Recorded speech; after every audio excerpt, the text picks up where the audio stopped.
Saya tidak main-main ini. Ini saya katakanlah ini adalah masalah kebangsaan. Pengusaha harus untung.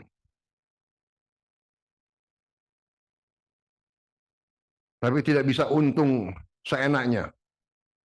Semua pihak harus menang. Produsen, petani, pengusaha, dan konsumen. Kalau negara lain bisa, Indonesia harus bisa juga. Dan kalau tidak mau, ya sudah, tutup aja, nggak usah bikin penggilingan padi, saya ambil alih. Negara akan ambil alih penggilingan padi. Saya katakan ini masalah hidup dan mati. Ini masalah survival, saya tidak main-main. Saya ulangi, harga gabah kering panen harus 6.500.